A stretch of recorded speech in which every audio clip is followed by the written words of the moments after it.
Well, the big thing here is that we had Rick Evans, okay, and he was the one that got in touch with us, and the reason for it is because he knew a lot about electrostatic years ago because he worked for a company. So when he saw high power coatings and that we've been around for 45 years in the electrostatic refinishing field and always making the next move and advancing in coatings, he did his due diligence and came back to High Power, and he asked the question, would we like to think about North Bay? And again, like I keep saying, the 3-hour drive was the big thing. But we felt that we were more like friends up here than we could be within a big city. And we weren't going to get near the help in the city that we do up here. And I don't mean financially either. I mean just good, solid help from these people. They've just been wonderful. Why the location close to the airport? Would you be exporting a lot of your stuff using the airport facility? Well, we have the opportunity to. That's the big thing because we're licensed globally to be able to handle this product and ship it out of the country. Okay, and here with Canadore College now being partnered with us, they're going to be doing most of the education and training for the application of our nano products. And that's just going to create an awful lot of business within North Bay, or people being able to start their own businesses in North Bay and handle also further north and further east from here. So we're rather excited about that. So you said you're going to have the business up and running sometime by the spring, and you're looking to hire about 50. Is that accurate? What we're going to do is we're going to break ground probably around April. As soon as the thaw is out of the ground, right, we can go ahead and we can start digging, and that's when we're going to start. So we should be in, I would say, about June. And we won't have 50 people initially. We'll probably only have about 12 to 15. But by the time we're through 1 year, we'll be employing 50 people. What types of positions are these going to be? Mostly scientific. Okay. Okay, and a lot of people who are going to have backgrounds in technology that'll be working this. Because the process itself isn't like making up a screw or anything like that and running it through a mill. It's all precision work. Okay, and we're going to be doing our own mixing up here, putting it into the liquids themselves, and we're going to be shipping the product from here. Okay, let me put it to you this way. We're trying to use nano.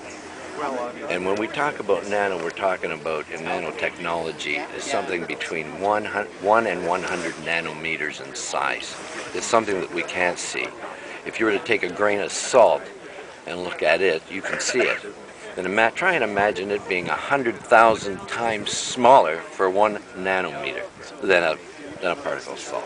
Okay, I mean it's huge. So what we're doing now is we're taking different minerals and products, and what we're really doing is we're manipulating these products or these particles, and we're going to use them in a way that we can create a thermal barrier for paints.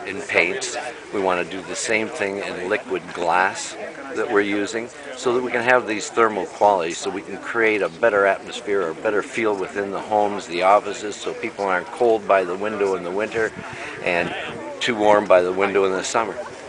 Talk about the spin-off jobs that you were talking about, or spin-off businesses, and what kind of opportunities folks can look to. Well, like I say, we may be getting into some laminating type businesses where they are familiar with putting film on windows, that type of thing. They may want to be trained here at Canadore College so that they can go ahead and make a business of this new technology. I mean, everyone's using nano, whether it's nano or not. I mean, in India, they've got an automobile manufacturing company that they've got a car called TAT Nano, only because it's the smallest car around, not because it has any nanotechnology in it. And we look at our telephones, for example, like your iPhones and that type of thing. It's only the chip itself that has the nano within it. And because the chip is able to be made smaller, the phone's able to be made smaller. But it does have some nanotechnology in it. It's an announcement that we're making today with High Power and Canadore College to show partnerships, and I believe this announcement, if you look years back, in the future, how important it really was. This is new technology, new knowledge. It's high tech. He's got good connection to research and development. He's working with all the different sectors. It is an opportunity for us to reach out right across the country and the world to say North Bay is a great place to do business. Not only North Bay, but Northern Ontario. And when we can bring this type of research facility to our community, it really speaks to the confidence that they have in the city of North Bay. If you look at what's happening in the global market and the lack of confidence out there, and countries are going bankrupt, and here in the city of North Bay we're building business parks and attracting business, and we have incredible interest in this land, and our companies are expanding their workforces. It tells you that something's happening that's being done right, and what's being right is we're all partnering with Nipissing University, Canada College, our economic development, our council, our senior staff. Everybody is working together to make this a success. No one person deserves credit. It is everybody working together, and we're all on the same page, and we're a business-friendly town, and you've heard them from the president right down to their employees. They can't get over how great North Bay is. Looking at that, it's also developing a future, listening to the development of possible courses at Canada or partnering with them to do the training and so on and so forth. No question, Canada College and Nipissing University are so important to our community, and I'm hearing that when businesses are looking at different cities, they're recognizing how important it is. For an example, Joe mentioned Canada College and be able to train students in this technology and offer the type of courses, and really what that does is gives him a workforce. When you think about it, we're always looking for employees that are skilled, and he's partnering with Canada College, and he's here because of not only our business-friendly approach, but Canada College is here willing to assist him as well. So that speaks to the partnerships that we've built here in the city of North Bay.